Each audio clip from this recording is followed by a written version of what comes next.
Even when I was coming back, then also 2030 CRPF, everybody you have the photo. ভারতের পশ্চিমবঙ্গে এমন কিছু ঘটে গেছে যা গত কয়েক দশকেও কেউ কল্পনা করেনি। একটি রাজ্য নির্বাচনের ফলাফল নিয়ে এতটা তীব্র বিতর্ক, এতটা ভয়ঙ্কর অভিযোগ এবং এতটা উত্তাল পরিস্থিতি আগে কখনো দেখা যায়নি। কিন্তু সবচেয়ে বড় প্রশ্ন হলো, আসলে কি ঘটল সেই নির্বাচনে? ভোটের বাক্সে কি সত্যি জনগণের রায় ছিল, নাকি অন্য কোনো শক্তি সেই রায়কে পাল্টে দিয়েছে? এই প্রশ্নের উত্তর খুঁজতে গেলেই পুরো ঘটনার গভীরে যেতে হবে। আর সেই গভীরে যা লুকিয়ে আছে তা শুনলে আপনি হয়তো চমকে উঠবেন। পশ্চিমবঙ্গে দীর্ঘ ১.৫ দশক ধরে ক্ষমতায় ছিলেন তৃণমূল কংগ্রেসের প্রধান মমতা বন্দ্যোপাধ্যায়। বাংলার রাজনীতিতে তিনি এমন একটি নাম যাকে ঘিরে মানুষের আবেগ, বিশ্বাস এবং ভরসা গড়ে উঠেছিল। কিন্তু এবারের নির্বাচনে ফলাফল এলো সম্পূর্ণ উল্টো। ভারতীয় জনতা পার্টি বা বিজেপি প্রথমবারের মতো বাংলায় সংখ্যাগরিষ্ঠতা পেয়ে ক্ষমতায় এলো। বিজেপির নেতা শুভেন্দু অধিকারী কলকাতার ঐতিহাসিক ব্রিগেড প্যারেড গ্রাউন্ডে মুখ্যমন্ত্রী হিসেবে শপথ নিলেন। শপথ গ্রহণের দিন কলকাতার রাস্তায় বিজেপি সমর্থকদের উচ্ছ্বাস দেখে মনে হচ্ছিল যেন বাংলায় নতুন যুগের সূচনা হয়েছে। কিন্তু একই দিনে একই শহরে অন্য একটি ছবিও তৈরি হচ্ছিল। কালীঘাটের বাসভবনে বসে মমতা বন্দ্যোপাধ্যায় এমন কিছু কথা বললেন যা পুরো ভারতের রাজনীতিতে এক নতুন ঝড় তুলল। আজকের প্রতিবেদনে আমরা সেই পুরো ঘটনা তুলে ধরার চেষ্টা করব। পশ্চিমবঙ্গের এবারের বিধানসভা নির্বাচন শুরু থেকেই ছিল অত্যন্ত উত্তপ্ত।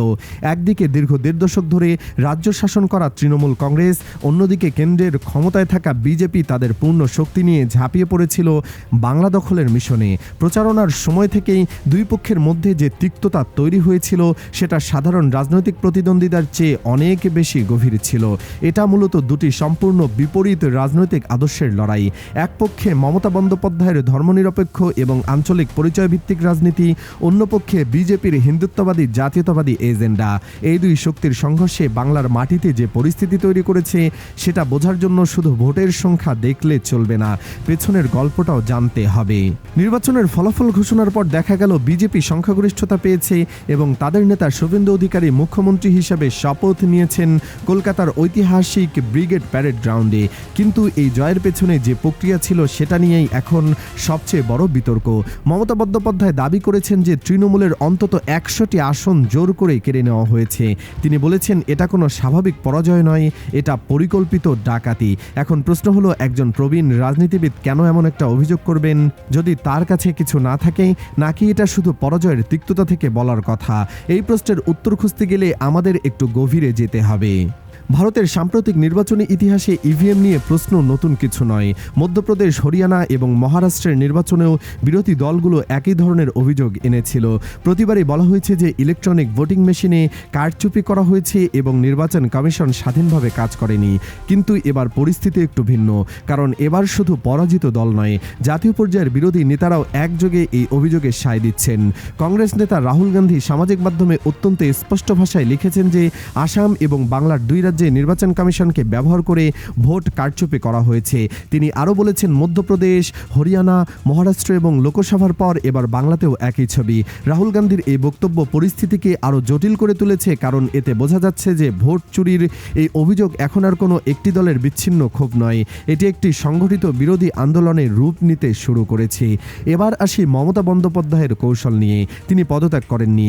অনেকেই প্রশ্ন করেছেন ক্ষমতা হারানোর পর পদত্যাগ না করার মানে কি?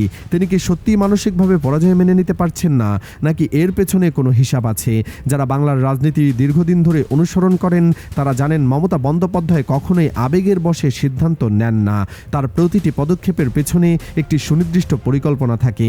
এক্ষেত্রেও তার কৌশলটি বুঝতে পারলে পুরো ছবিটা পরিষ্কার হয়ে যায়। মমতা চাইছেন বিষয়টি আদালত পর্যন্ত নিয়ে যেতে।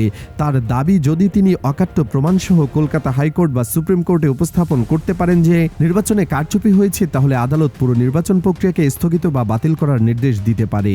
এটা যদি সত্যিই ঘটে তাহলে বিজেপির পুরো বাংলা দখলের পরিকল্পনা এক মুহূর্তে ভেঙে পড়বে। তবে এই কৌশলের সাফল্য নির্ভর করছে প্রমাণের শক্তির উপর। শুধু মুখের কথায় আদালত কিছু করবে না, দরকার হবে কঠিন এবং যাচাইযোগ্য তথ্য।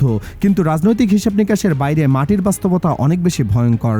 বিজেপির জয়ের পর রাজ্য জুড়ে যে সহিংসতা ছড়িয়ে পড়েছে সেটা অত্যন্ত উদ্বেগজনক। বিজয় উৎসবের আড়ালে মুসলিম অধ্যুষিত এলাকাগুলোতে দোকানপাট ভাঙচুর, ঘরবাড়িতে অগ্নিসংযোগ এবং মানুষের ওপর শারীরিক আক্রমণের ঘটনা ঘটছে। তৃণমূলের পার্টি অফিসগুলোতে আগুন দেওয়া হচ্ছে, কর্মীদের রাস্তায় ধরে পেটানো হচ্ছে। আর সবচেয়ে ভয়ঙ্কর বিষয় হলো প্রশাসন এবং পুলিশের একটি অংশ এই সহিংসতায় নীরব দর্শকের ভূমিকা পালন করছে। এটা কোনো বিচ্ছিন্ন ঘটনা নয়, এটা একটা প্যাটার্ন।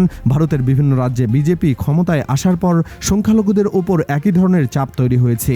উত্তরপ্রদেশ, মধ্যপ্রদেশ, আসামে একই চিত্র দেখা গেছে। এবার সেই চিত্র বাংলাতেও দেখা যাচ্ছে। সংখ্যালঘু মুসলিম জনগোষ্ঠীর উদ্বেগ আরও গভীর একটি কারণে। শুভেন্দু অধিকারী, যিনি এখন মুখ্যমন্ত্রী, তিনি রাজনৈতিক অবস্থানের দিক থেকে অত্যন্ত কঠোর হিন্দুত্ববাদী নেতা হিসেবে পরিচিত। তার নেতৃত্বে রাজ্যে এনআরসি বাস্তবায়নের সম্ভাবনা নিয়ে মুসলিম জনগোষ্ঠীর মধ্যে চরম আতঙ্ক বিরাজ করছে। আসামে কিভাবে লক্ষ লক্ষ মানুষকে নাগরিকত্বহীন করে ফেলেছে সেই অভিজ্ঞতা বাংলার মুসলিমদের সামনে একটি জীবন্ত দুঃস্বপ্ন হিসাবে দাঁড়িয়ে আছে। তারা ভাবছে আজ যে সহিংসতা হচ্ছে এটা তো শুধু শুরু, এরপরে আসতে পারে ডিটেনশন ক্যাম্প, নাগরিকত্ব যাচাই এবং ধীরে ধীরে তাদের নিজ ভূমি থেকে উচ্ছেদের প্রক্রিয়া। এই ভয়টা অমূলক কিনা সেটা সময় বলবে, কিন্তু এই মুহূর্তে এই ভয় লক্ষ লক্ষ মানুষের ঘুম কেড়ে নিয়েছে। মমতা বন্দ্যোপাধ্যায় ঠিক এই পরিস্থিতিকে কাজে লাগাচ্ছেন। তিনি জানেন যে মুসলিম জনগোষ্ঠী এবং তৃণমূল পর্যায়ের কর্মীরা এই মুহূর্তে অস্তিত্ব সংকটে আছে। তাদের যদি সংগঠিত করা যায় তাহলে রাজপথে একটি বিশাল আন্দোলন দাঁড় করানো সম্ভব। আর এই আন্দোলন শুধু বাংলায় সীমাবদ্ধ থাকবে না। মমতা ইতিমধ্যেই সকল বিরোধী দল, ছাত্র সংগঠন, যুব সংগঠন এবং বামপন্থী দলগুলোকে এক প্ল্যাটফর্মে আসার আহ্বান জানিয়েছেন। তিনি বলেছেন বিজেপি বিরোধী একটি বৃহত্তর মঞ্চ গড়তে হবে। বাম হোক, অতিবাম হোক, জাতীয় দল হোক, সবাইকে এক হতে হবে। এই ডাক শুধু রাজনৈতিক কৌশল নয়, এটি একটি মরিয়া চেষ্টা। রাহুল গান্ধীর সেই টুইটটির এই প্রেক্ষাপটে অত্যন্ত গুরুত্বপূর্ণ, কারণ এটি প্রমাণ করে যে বাংলার এই লড়াই এখন জাতীয় পর্যায়ে পৌঁছে গেছে।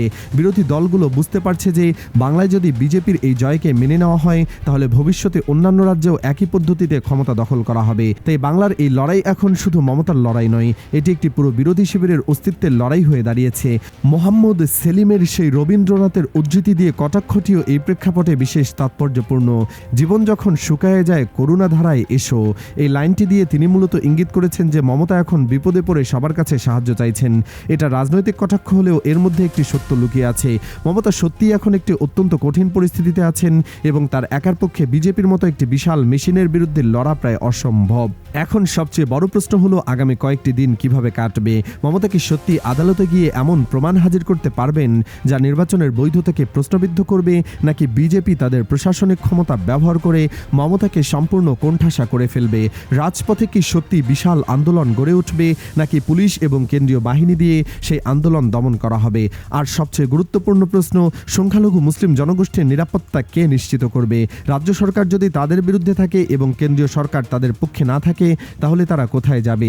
এই প্রশ্নগুলোর উত্তর এখনও অজানা, কিন্তু একটি বিষয় নিশ্চিত, পশ্চিমবঙ্গ এই মুহূর্তে ভারতের সবচেয়ে অস্থিতিশীল এবং বিপজ্জনক রাজনৈতিক প্রান্তরে পরিণত হয়েছে। এখানে যা ঘটবে তা শুধু বাংলার নয়। চ্যানেলটিতে নতুন হলে সাবস্ক্রাইব করে বেল আইকন চালু করে রাখুন। দেখা হবে পরবর্তী ভিডিওতে। ধন্যবাদ।